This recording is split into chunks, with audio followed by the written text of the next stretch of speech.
La predicación de esta mañana se titula Fortalécete con la armadura de Dios. Fortalécete con la armadura de Dios. Os invito a abrir vuestra Biblia en la carta de Pablo a los Efesios, en el capítulo 6, en los versículos del 10 al 20. Efesios 6, versículos del 10 al 20. Y dice así la palabra del Señor, Efesios capítulo 6, versículo 10. Por lo demás, fortaleceos en el Señor y en el poder de su fuerza. Revestíos con toda la armadura de Dios para que podáis estar firmes contra las insidias del diablo. Porque nuestra lucha no es contra sangre y carne, sino contra principados, contra potestades, contra los poderes de este mundo de tinieblas, contra las huestes espirituales de maldad en las regiones celestiales. Por tanto, tomad toda la armadura de Dios, para que podáis resistir en el día malo y habiéndolo hecho todo, estar firmes. Estad pues firmes, ceñida vuestra cintura con la verdad, revestidos con la coraza de la justicia y calzados los pies con el apresto del evangelio de la paz. En todo tomando el escudo de la fe, con el que podréis apagar todos los dardos encendidos del maligno. Tomad también el yelmo de la salvación y la espada del Espíritu, que es la palabra de Dios. Con toda oración y súplica orad en todo tiempo en el Espíritu, y así velad con toda perseverancia y súplica por todos los santos. Y orad por mí, para que me sea dada palabra al abrir mi boca, a fin de dar a conocer sin temor el misterio del Evangelio, por el cual soy embajador en cadenas, que al proclamarlo hable con denuedo como debo hablar. El próximo mes, en septiembre, el 13 y el 14, se celebra el torneo nacional de combate medieval. Esto sucederá en el castillo de Belmonte, en Cuenca. No sé si has visto alguna vez las imágenes de este campeonato, pero al ver las imágenes en las que personas se atavían con armaduras de la época medieval y con armas de aquella época, se enfrentan cuerpo a cuerpo unos contra otros, dándose lo más fuerte que pueden darse. Uno puede imaginar que esta es la lucha que Pablo está hablando acerca del creyente. Uno puede llegar a comprender cuán difícil es la vida cristiana cuando no somos fortalecidos en el Señor. Pablo nos recuerda en esta carta escrita a los Efesios que esta es nuestra situación continuamente mientras estamos en esta vida. Estamos necesitados de la fortaleza espiritual porque estamos en una guerra espiritual. Y hemos sido equipados con la armadura de Dios, la armadura de Cristo, para enfrentar esta batalla espiritual con toda fidelidad. Esta es nuestra situación como creyentes y no debemos ignorar que necesitamos ser fortalecidos y que por esa razón, porque no somos fortalecidos como debemos, en muchas ocasiones perdemos nuestro gozo y la fuerza para seguir obedeciendo y honrando al Señor en nuestras vidas. En esta mañana vamos a considerar este pasaje de Efesios 6, del 10 al 20, para enfrentar aquí esta enseñanza de cómo fortalecernos con la armadura de Dios. Pablo escribe esta carta a los creyentes en Éfeso para recordarles que en Cristo tenemos grandes riquezas espirituales. Mira el capítulo 1, antes de entrar en nuestro texto, cómo Pablo en esta carta comienza hablando acerca de las bendiciones que hemos recibido en Cristo. Y dice el versículo 3 del capítulo 1, bendito sea el Dios y Padre de nuestro Señor Jesucristo. Comienza recordándonos a los creyentes que debemos bendecir a Dios, hablar bien de Dios, debemos alabar a Dios. Por muchas razones, pero en este caso nos da una razón. La razón principal de por qué debemos bendecir al Señor, dice el versículo 3, que nos ha bendecido, que nos ha bendecido. ¿Cómo nos ha bendecido? Nos ha bendecido por gracia, nos ha bendecido con misericordia, porque no merecíamos la bendición, merecíamos ¿qué? Toda la maldición. pero debemos bendecir a Dios, debemos hablar bien de Él, porque Él nos ha traído el bien que no merecíamos. ¿Cuál es ese bien? Dice ahí que nos ha bendecido con algunas de las bendiciones espirituales. No sé si pone eso en tu Biblia. No, dice, nos ha bendecido con toda bendición espiritual. Con toda bendición espiritual. Los creyentes en Éfeso habían olvidado que en Cristo tienen todo para enfrentar la vida cristiana, que somos completos en Cristo, que estamos en un cuerpo, en el cuerpo hemos sido colocados cada uno donde el Señor nos ha querido colocar, con dones que el Señor nos ha dado para edificación mutua y somos de bendición unos con otros, pero nuestra bendición solo viene de nuestra dependencia de Cristo. En Cristo hemos recibido toda bendición espiritual en los lugares celestiales en Cristo Jesús. ¿Por qué nos recuerda o recuerda a Pablo a los creyentes estas bendiciones espirituales? Porque hemos sido llamados. Dice el capítulo 4, Pablo le recuerda a los creyentes que hemos sido llamados a vivir de una manera digna. Capítulo 4, versículo 1 dice, yo pues, prisionero del Señor, os ruego.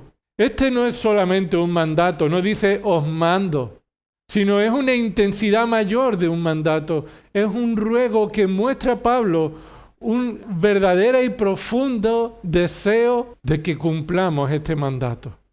Pablo sufre cuando nosotros, los creyentes, no vivimos como debemos. Pablo delante del Señor reconoce que hemos sido llamados a vivir de una manera digna. Por eso Pablo nos dice, nos recuerda, os ruego que viváis de una manera digna de la vocación con que habéis sido llamados. Y resumido esto, vivir de una manera digna de la vocación con que hemos sido llamados es que vivamos en la santidad a la cual Dios nos ha llamado. Dios nos ha llamado a ser como su Hijo Jesucristo.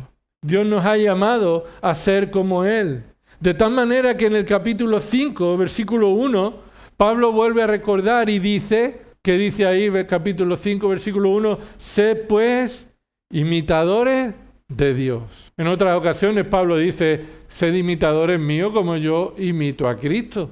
Pero Pablo siempre que ha dicho eso, tiene el propósito de expresar la voluntad de Dios. Debemos imitar a Dios. Somos llamados a vivir de manera digna como hijos amados. Vivamos imitando al Señor como Él nos ha amado, amándonos mutuamente. Amando al Señor por encima de todas las cosas y viviendo en fidelidad en su palabra. De tal manera que a partir del capítulo 5, versículo 14, Pablo ha mandado a los creyentes a que observen con detenimiento cómo deben andar. Dice el versículo 15 del capítulo 5. Por tanto, tened cuidado cómo andéis. Debemos andar como hijos de luz. Dice el versículo 8 del capítulo 5. Porque antes erais tinieblas, pero ahora sois luz. En el Señor andad como hijos de la luz. Y Pablo nos recuerda en el versículo 15 que tenemos que tener cuidado. Que tenemos que poner precaución, atención a la forma en la que vivimos. La forma en la que andamos. Cuando alguien te dice, ten cuidado cómo andas, es porque dependiendo de donde pongas el pie, podrás o caer o pisar sobre algo que no deseamos pisar. Y cuando la palabra de Dios nos dice que debemos tener cuidado cómo andar, nos manda a que andemos sabiamente y no como insensatos, dice ahí. Andad no como insensatos, sino como sabios.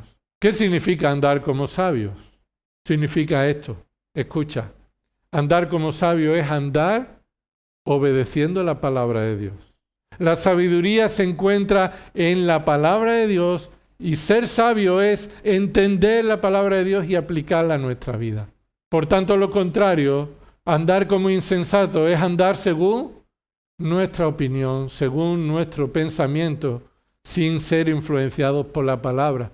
Según nuestra tradición, según lo que el mundo te ofrece o te enseña, según lo que tú mismo estás empujado a hacer. Así que Es la palabra de Dios que debe ser el fundamento de nuestro andar.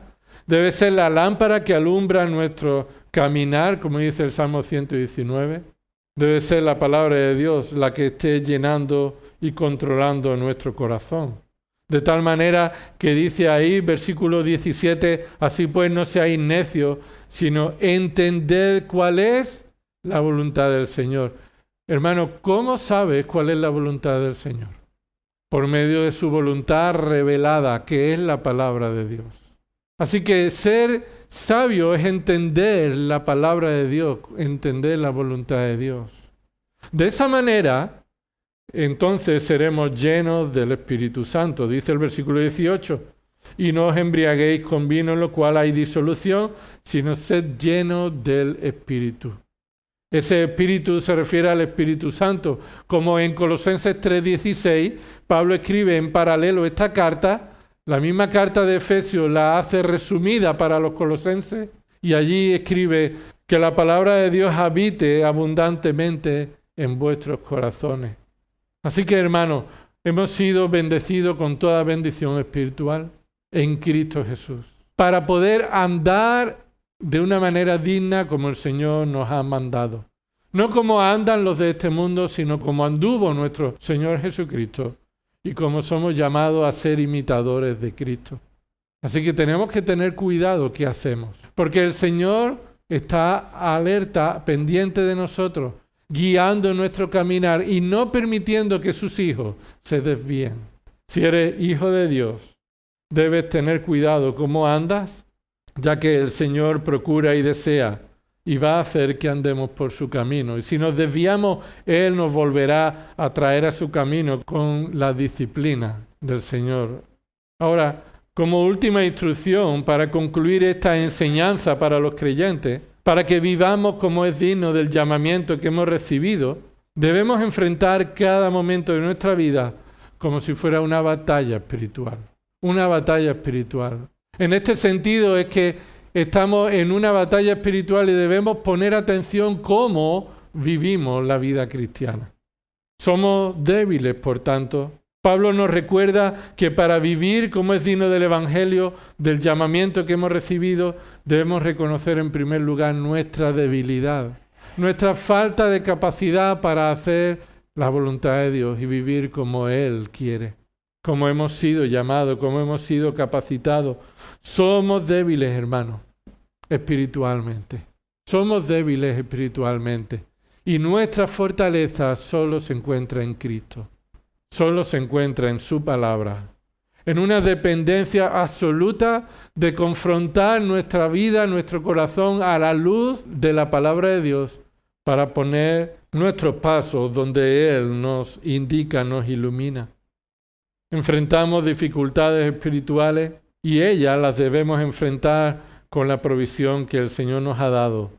La fortaleza suficiente, la fortaleza necesaria para que vivamos como el Señor merece y para su gloria. Así que encontramos aquí en Efesios capítulo 6 del 10 al 20 3 mandatos para vivir fortalecidos por el Señor sin desfallecer, sin desmayar, en fidelidad al Señor, tal como Él nos llamó en la salvación. 3 mandatos a vivir fortalecidos en el Señor. En primer lugar, el versículo 10, el primer mandato. Fortalécete con la armadura de Dios en el Señor. Este es el primer mandato. Fortalécete con la armadura de Dios en el Señor.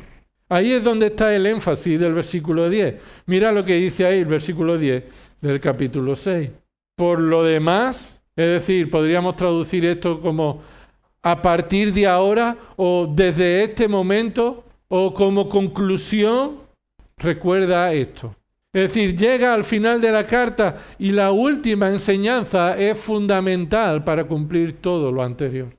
Antes de terminar, Pablo dice, por lo demás, a partir de ahora, desde este momento, os ruego que andéis como es digno de la vocación con que fuisteis llamados. Os ruego que ya no andéis como los otros gentiles. Os ruego que seáis imitadores de Dios como hijos amados, para que podamos cumplir esto. Pablo nos recuerda que necesitamos ser fortalecidos.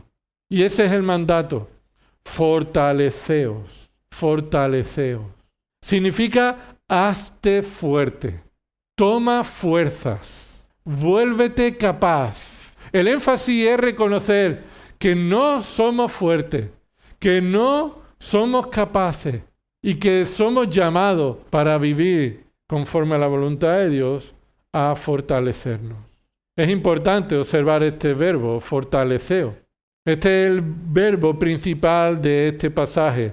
Es un verbo imperativo. ¿Qué significa? Expresa una orden. No te da una opción. Esto es importante señalarlo. La vida cristiana no puede vivirse sin ser fortalecido en el Señor.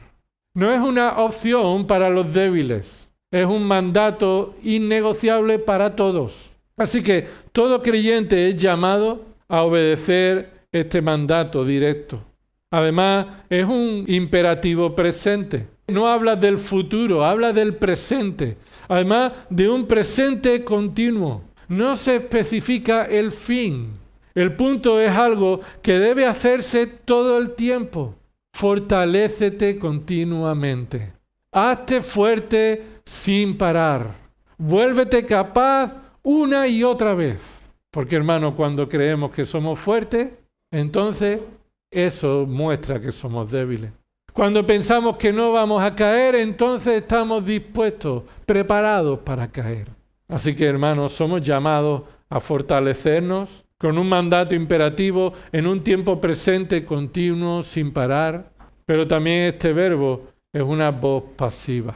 Esto es muy importante. Es una voz pasiva que señala que la acción del verbo recae sobre nosotros. Que no somos nosotros los que nos fortalecemos a nosotros mismos. Fortaleceos en el original es una voz pasiva que no indica que nosotros podemos fortalecernos a nosotros mismos, sino que nosotros somos fortalecidos.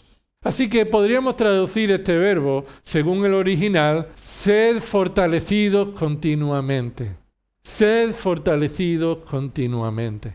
Porque no es una fortaleza que provenga de nuestro poder, de nuestra mentalidad, de nuestro carácter fuerte, de nuestra fortaleza para enfrentar los problemas, de nuestras experiencias en el pasado nos han hecho ser una persona con fortaleza. No, debemos fortalecernos en la fuerza que no está en nosotros. Ese es el mandato. Seamos fortalecidos continuamente. El mandato entonces del Señor es un mandato de Dios a través de Pablo, es que seamos fortalecidos continuamente para la nueva vida en Cristo. ¿Cuándo fue que el Señor te salvó?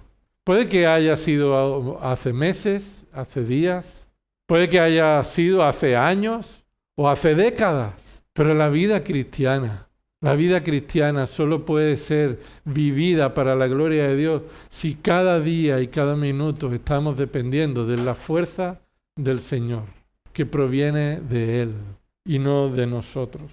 Por eso observa que después del mandato de fortalecerte, viene el origen de la fortaleza, la fuente de la fortaleza. El origen de la fortaleza no es otro que nuestro Señor y Salvador Jesucristo.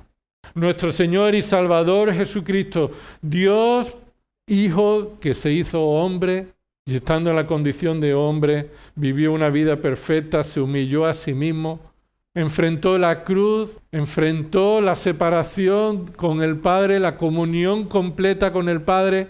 El Padre apartó su mirada del Hijo. El Hijo clamó en esa cruz, ¿por qué me has abandonado? Ese que en la cruz, para que se cumpliera la Escritura, dijo, tengo sed. Aquel que en la cruz terminó entregando su espíritu al decir, consumado es. Ese que es para el no creyente, para el mundo, simplemente un maestro, un revolucionario, un hombre más, o un hombre como mucho que Dios usó, pero que simplemente era un hombre. Él es nuestro Señor Jesucristo, quien venció a la muerte, quien retornó el poder de la muerte, quien Él resucitó con poder y venció al aguijón de la muerte. Y el único que tiene la victoria para todos aquellos que creen en Él. Ese es el que nos fortalece. Dice el versículo 10, fortaleceos en el Señor. La fortaleza entonces no proviene de la paz interior. Eso es lo que el mundo te ofrece. Un camino de Santiago donde vas a encontrar la paz interior. En medio de los campos que vas a andar, te prometen que te vas a encontrar contigo mismo. Y ahí vas a encontrar la paz. O aquellos que te dicen que te vacíes de pensamiento, que te pongas en una postura un poco difícil para la mayoría de nosotros y que te dicen que la paz se encuentra en tu yo interior. Nuestra conciencia está corrompida, nuestro corazón está corrompido, somos enemigos de Dios, no hay paz para los malvados, dice el Señor. Así que nuestra fortaleza no proviene de la paz interior, como hemos dicho antes, no viene del carácter firme. Alguien que tiene un carácter fuerte puede parecer fuerte, tener una fortaleza para vivir la vida cristiana, pero eso no significa ser fortalecido para vivir como el Señor nos ha llamado a vivir. Más bien, a veces el carácter firme muestra ser un carácter dominante o un carácter que quiere imponer en muchas ocasiones si el Señor no está obrando. Así que el carácter firme no tiene que ver con la fortaleza en el Señor, ni la autoestima fuerte, que tú lo vales, como dicen muchos anuncios, ¿verdad? O tú te lo mereces. O para amar a los demás primero debes amarte a ti mismo. Quererse a uno mismo, cuidar de la autoestima de nuestros hijos. No le riña, no vaya a ser que se traumatice. No le niegues nada, no vaya a ser que él piense que tienes algo contra él y crezca en debilidad. La fortaleza para vivir la vida cristiana no viene de la autoestima fuerte. Al contrario, no necesitamos autoestima, necesitamos menos autoestima. Porque por naturaleza, por el pecado, somos egoístas y nos amamos a nosotros más que a nadie. Lo que pasa es que la autoestima en ocasiones se refiere a que personas quieren lo que desean y no lo consiguen. Y quieren estar satisfechos, buscando el pensamiento de todo lo que ellos se merecen. Como el poder del pensamiento positivo, el sentirse realizado o una posición social elevada, casa, dinero, coche, viaje, todas tus necesidades cubiertas. Eso muestra fortaleza para enfrentar los problemas. Eso es lo que el mundo nos ofrece. Eso es lo que algunos de nosotros en muchas ocasiones podemos pensar que es fortaleza para la vida. Pero ¿en cuántas cosas, hermanos, estás buscando fortaleza? ¿En cuántas de estas cosas u otras cosas estamos buscando ser fortalecidos?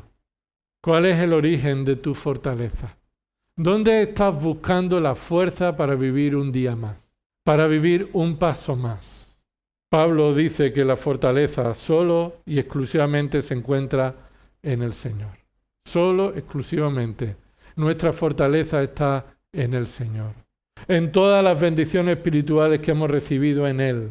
En todas las riquezas espirituales que hemos recibido en Cristo. Míralo ahí en el capítulo 1 de esta misma carta. Pablo dice que el Señor es el Señor Jesucristo en esta carta. Fortaleceos en el Señor no se refiere a Dios Padre, se refiere a Dios Hijo. Mira el capítulo 1, versículo 2. Gracias a vosotros y paz de parte de ¿quién? De dos personas divinas, de la Trinidad, de parte de Dios, nuestro Padre, en segundo lugar, del Señor Jesucristo.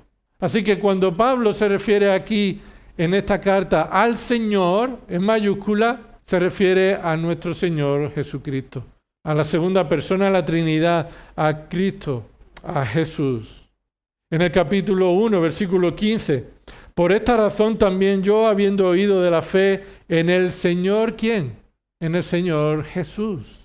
Y en el versículo 17 dice, y pidiendo que Dios, el Dios de nuestro Señor Jesucristo, el Dios de nuestro Señor Jesucristo es el Dios Padre, es el Dios de nuestro Señor, y nuestro Señor es nuestro Señor Jesucristo. Es el Dios, el Padre de gloria. Así que cuando Pablo está hablando en el capítulo 6, versículo 10, fortaleceos o sed fortalecidos continuamente en el Señor se refiere a Cristo. Se refiere a la persona del Señor Jesucristo y lo que en Él hemos recibido. Es más, nos está enfatizando lo que ya Pablo ha enfatizado en todas sus cartas, que Cristo es suficiente para ser fortalecido. Que en Cristo lo tenemos todo. Filipenses capítulo 4, versículo 13, Pablo le recuerda a los creyentes en Filipo que él puede enfrentar la vida cristiana, sea cual sea su situación, agradando al Señor en todo. Ya sea que tenga mucho o tenga poco, y Pablo se refiere ahí en lo material, ya sea que tenga escasez o tenga necesidad o que tenga en abundancia, todo lo puedo en Cristo. ¿Por qué? Que me fortalece.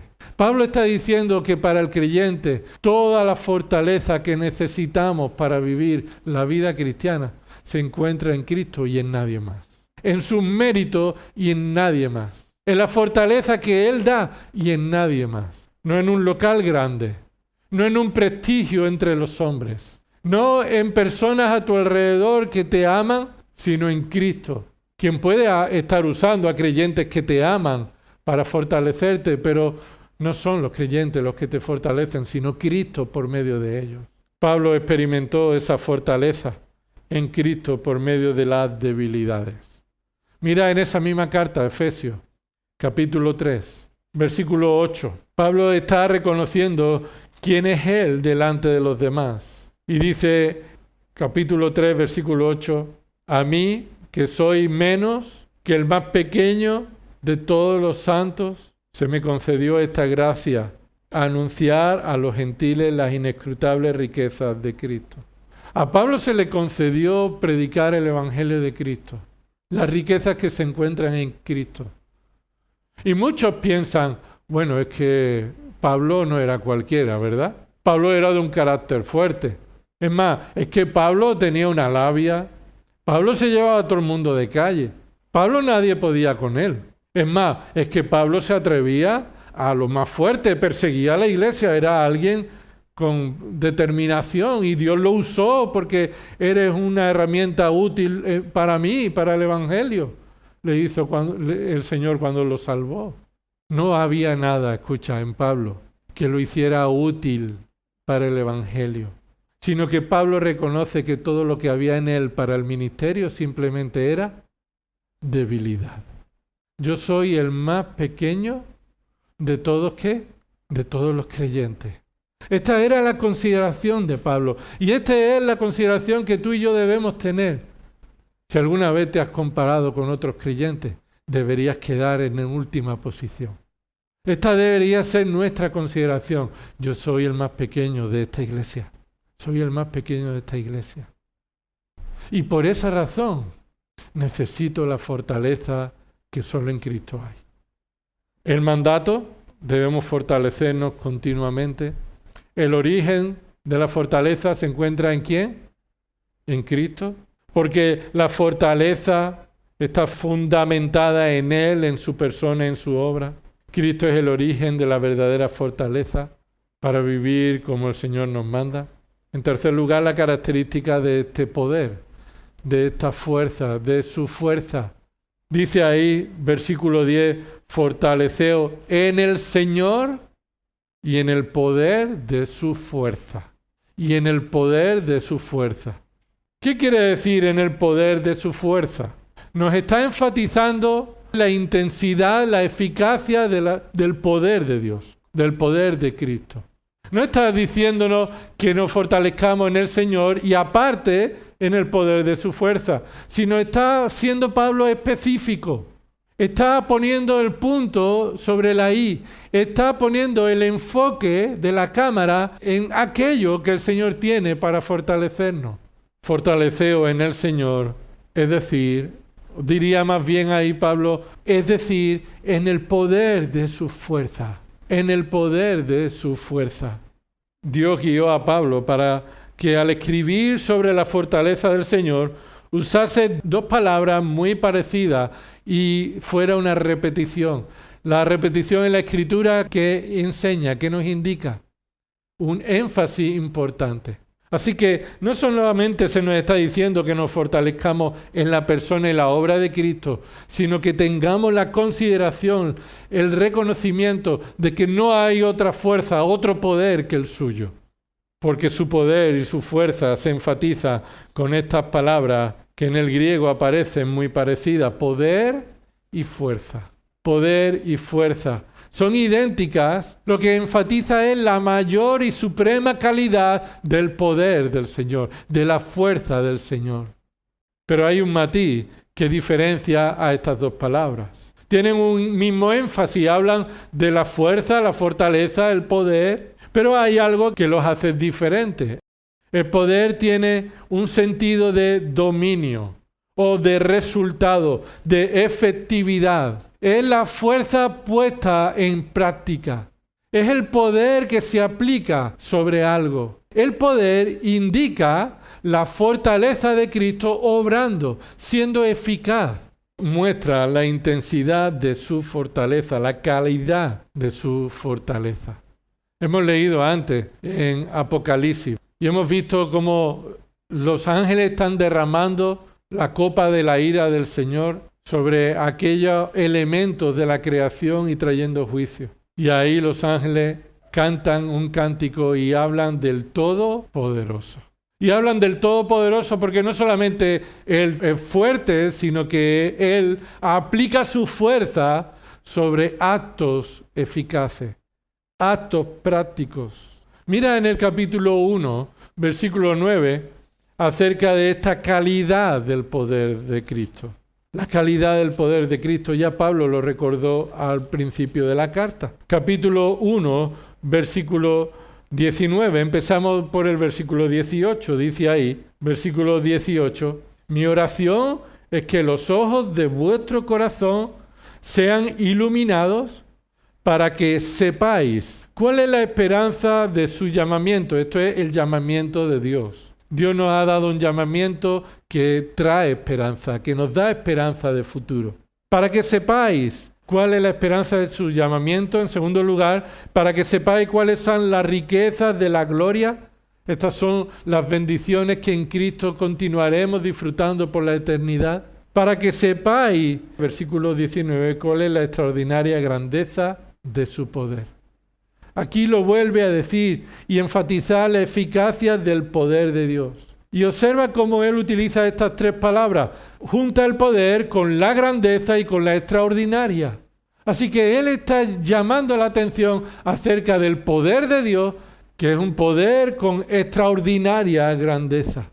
Es decir, no hay otro poder como el suyo. Esta extraordinaria grandeza de poder es para ¿quién? ¿Qué dice ahí? Para con nosotros los que creemos, conforme a la eficacia de su fuerza, la fuerza de su poder. Observa que Pablo está aquí reafirmando a los creyentes que Dios está obrando en todos los creyentes por medio de su fuerza, su extraordinaria grandeza de su poder, la eficacia de su fuerza. Y uno podría decir, pues que yo no siento la eficacia de la fuerza de Dios en mi vida. Pues es que yo pongo en duda que en realidad Dios esté fortaleciéndome. Pues a mí me da más confianza otras fortalezas que otros tienen. Y ante esta duda, Pablo les recuerda a los creyentes que él está orando para que el Señor los ilumine en su corazón, para que sepan, para que recuerden, no se olviden que la extraordinaria grandeza del poder está obrando en los creyentes. Tan eficazmente es como se demostró en un momento de la vida, de la historia. ¿Cuándo Dios demostró la eficacia de su poder? Bueno, puede decir alguien, ¿en la creación? Sí, muy bien. En la creación, porque Dios dijo, hágase la luz, y donde no había luz, la luz existió. Cuando Dios dijo que fuera algo que no existía, de la nada creció y existió por el poder de su palabra. Ahora, Pablo no trae esa referencia del poder de Dios, esa eficacia que nos trae confianza a los creyentes. Dice el versículo 20, su extraordinaria grandeza, su poder, la eficacia de su fuerza, de su poder, es la que obró en Cristo cuando le resucitó de entre los muertos y le sentó a su diestra en los lugares celestiales, muy por encima de todo principado, autoridad, poder, dominio y de todo nombre que se nombra no solo en este siglo, sino también en el venidero. Y todo sometió bajo los pies de Cristo. Y a Él lo dio por cabeza sobre todas las cosas. ¿A quién? A la Iglesia. ¿Quién es la Iglesia? ¿Qué es la Iglesia? Se define en el versículo 23. Es su cuerpo, la plenitud de aquel que lo llena todo en todo. Cristo lo llena todo en su cuerpo, en la Iglesia. Y el mismo poder que obró en la resurrección de Cristo y lo exaltó sobre los sumos, es el que está obrando ahora en cada miembro de su Iglesia. Escucha, no en la Iglesia como un ente, sino en cada miembro de la Iglesia como un cuerpo.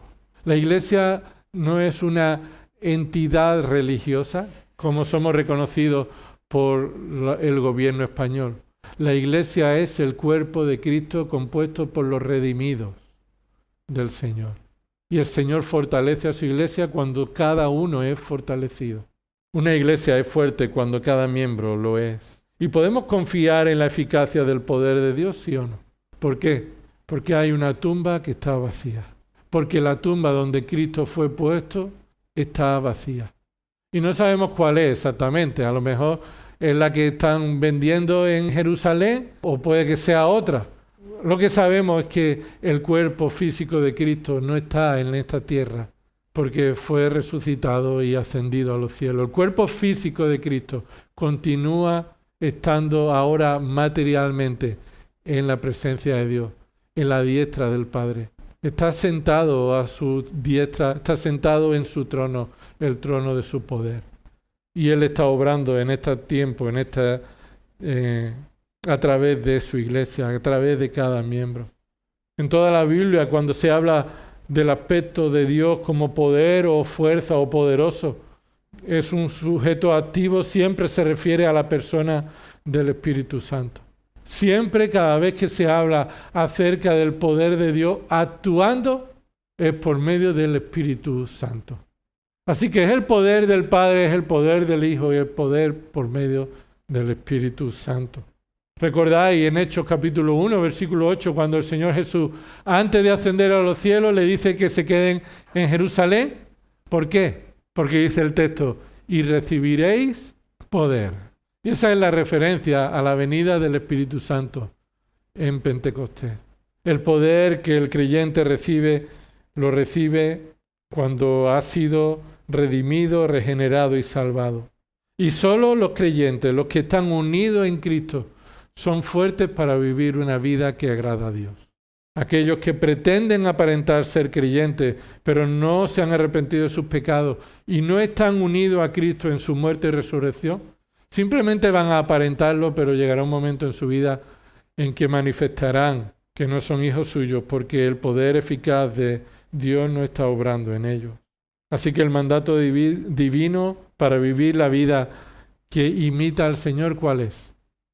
Fortalécete continuamente en el poder eficaz del Señor, porque ningún otro nos fortalece para la vida eterna, para la vida en esta tierra. Ese poder eficaz se encuentra en la obra del Espíritu Santo. Mira el capítulo 3 y estamos llegando al final de la primera parte y continuaremos, si Dios quiere, el próximo domingo. Pero mira aquí en el capítulo 3 que la misma Trinidad trabaja en el creyente para fortalecerle. Capítulo 3, versículo 14 al 16 es uno de los pasajes que nos enseña que hay un solo Dios verdadero que existe en tres personas diferentes, pero las tres personas son el mismo Dios. Hay un Dios verdadero, único, que existe en tres personas diferentes, pero cada uno de ellos es el mismo Dios. Efesios 3, versículo 14, dice, por esta causa, pues, doblo mis rodillas ante el Padre de nuestro Señor Jesucristo. ¿Ante quién está doblando las rodillas? Pablo. Él está doblando las rodillas ante aquel que puede acudir a su ayuda. Él está mostrando cuál es la razón por la que él está orando y su oración está dirigida al Padre de nuestro Señor Jesucristo. Versículo 15. de quien recibe nombre toda familia en el cielo y en la tierra. Que os conceda, esta es la petición, que os conceda conforme a las riquezas de su gloria, ser fortalecido con poder por su Espíritu en el hombre interior. Debemos orar, hermanos, unos por otros. No solamente orar por nosotros, sino como Pablo lo hace para los creyentes, orar unos por otros, para que seamos fortalecidos en el poder interior por medio del Espíritu Santo. Para que habite, dice ahí, el siguiente versículo 17, de manera que Cristo more por la fe en vuestros corazones y que arraigados y cimentados en amor seáis capaces de comprender con todos los santos cuál es la anchura, la longitud, la altura y la profundidad, y de conocer el amor de Cristo que sobrepasa el conocimiento, para que seáis llenos hasta la medida, es decir, llenos hasta el máximo de la plenitud de Dios. Necesitamos ser fortalecidos. El Dios Trino es el único que puede fortalecerte, pero debemos orar al Señor que nos fortalezca. Señor, fortaléceme en Cristo, en mi dependencia de Él, en su palabra, en la obra de tu Espíritu en mi vida. Fortaléceme, Señor, en el reconocimiento de mi debilidad, de mi pequeñez. Soy el más pequeño, el más insignificante de todos los creyentes que existen. Pero he sido llamado a vivir imitándote, imitando a mi Señor Jesucristo, viviendo como Él vivió una vida perfecta. Sé que no podré cumplirlo hasta el final, pero eso no es excusa para ser fortalecido y desearlo y enfrentar esta vida cristiana para tu gloria, vistiendo y siendo fortalecido en el Señor. La semana que viene, si Dios quiere, veremos cómo somos fortalecidos, y esto es por medio de vestirnos de su armadura. Vamos a orar. Señor, te damos gracias por tu palabra. Gracias porque en ella encontramos, Señor, todo lo necesario para vivir una vida que te agrada. Pero sobre todo, Señor, queremos reconocer nuestro pecado, nuestra debilidad, pero también nuestro orgullo. Demasiadas veces, más de la que debemos y más de la que reconocemos, confiamos en nosotros mismos o en otras personas o en otras cosas fuera de ti. Somos orgullosos, Señor, somos soberbios. Y eso nos trae, Señor, a problemas en nuestra vida, a sufrimiento. Y esto no trae gloria a tu nombre. Por eso te pedimos, Señor, ayúdanos a reconocer nuestra debilidad espiritual y nuestra necesidad de fortaleza. Que no seamos impedimento para que tú nos fortalezcas continuamente en el poder de tu Espíritu Santo por medio de tu palabra. Que todo lo que hagamos, Señor, sea guiado por tu voluntad revelada. Que todo lo que sintamos, Señor, sea de acuerdo a lo que debe sentir un corazón controlado por tu Espíritu. Que todo lo que decidamos, Señor, sea conforme a la voluntad de nuestro Señor Jesucristo. Que todo lo que deseemos y pidamos, Señor, sea como si Cristo lo hubiera pedido, porque hacemos su voluntad, buscamos su voluntad. Señor, si hay alguien sin Cristo y sin salvación, hazle ver su pecado, Señor, su debilidad y su incapacidad para ser librado de la ira que merece por sus pecados. Que venga a Cristo arrepentido, que venga a Cristo confesando su pecado. Y Señor, a aquellos que tú nos has salvado, Señor, perdona nuestros pecados de buscar lo que nos agrada a nosotros en lugar de buscar lo que a ti te agrada. Perdona nuestros pecados, Señor, cuando nos enfadamos, Señor, por no recibir lo que creemos que merecemos, cuando en realidad, Señor, eres el único que merece toda gloria. Escupido, Señor, fue clavado ese cuerpo en la cruz. Y ese sufrimiento lo representa este pan, Señor, que nos habla de ese cuerpo que Cristo cargó sobre él, la ira completa y justa de Dios. Por su muerte nosotros hemos sido librados, hemos sido salvados. Pero Él resucitó, Señor, y te alabamos porque un día Cristo vendrá a recoger a su iglesia. Y en este pan y este vino recordamos esa promesa, que debemos celebrarlo hasta que Él venga. Te pedimos, Señor, que nos ayude a vivir como a ti te agrada. Que participemos de este pan, este vino, Señor, dignamente, sin orgullo, sin soberbia, sin pecado tolerado en nuestra vida. Todo esto oramos en el nombre de Jesús. Amén.